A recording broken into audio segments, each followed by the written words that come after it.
Hello all, finally welcome to my channel. చాలా days అయితే నేను వీడియోస్ అయితే చేయలేదు. ఇదే చాలా డేస్ తర్వాత చేస్తున్న వీడియో. ఈ వీడియోలో వచ్చేసరికి నేను లివాన్ హెయిర్ సిరమ్ని అయితే చూపిస్తున్నాను. నాదైతే చాలా కర్లీ టు బేబీ హెయిర్ అనమాట. సో నాకు సిరం రాయకపోతే ఎక్కువగా డీటాంగిల్స్ అనేది చాలా కష్టంగా అవుతుంది. అంటే నాకు చిక్కులు అనేవి చాలా ఎక్కువగా ఉంటుంది. సిరం రాస్తే మనకి మెయిన్ అడ్వాంటేజ్ ఏంటంటే మనకి హెయిర్ అనేది చాలా వరకు చిక్కులు అనేది తక్కువగా ఉంటాయి. హెయిర్ కొంచెం మేనేజబుల్గా ఉంటుంది. ఈ లివాన్ సిరం అనేది నేను ఆల్మోస్ట్ 2 to 3 years నుంచి అదే కంటిన్యూస్గా యూజ్ చేస్తున్నాను.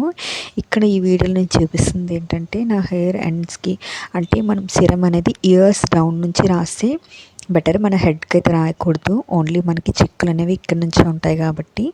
సో ఇక్కడ నేను 2 పార్టీషన్స్గా నా హెయిర్ని అయితే తీసుకొని నేను ఇలా ఒక్కొక్క దాన్ని ఇంకా పార్టీషన్ కింద తీసి నేను సిరం అయితే రాస్తున్నాను. మరీ మనం ఏం రాయక్కర్లేదు. జస్ట్ నా హెయిర్కి అయితే ఒక 5 to 6 బంప్స్ అయితే పడుతుంది. నా హెయిర్ అనేది చాలా ఫ్రీజీగా డ్రైగా ఉంటుందన్నమాట.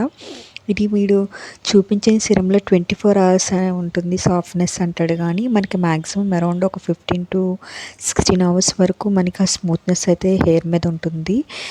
ఇది మనకి అఫోర్డబుల్గా కూడా దొరికేస్తుంది. కాస్ట్ అనేది కూడా చాలా సూపర్ మార్కెట్స్లో మనకి నియర్ బై సూపర్ మార్కెట్స్లో కూడా దొరుకుతుంది. ఇది నేను ఇక్కడ చూపిస్తుంది ఏంటంటే నాకు ఎంటీ ఒకటి ఉన్నది, అది అయిపోయింది. ఇది కొత్తదని చూపిస్తున్నా. Thank you for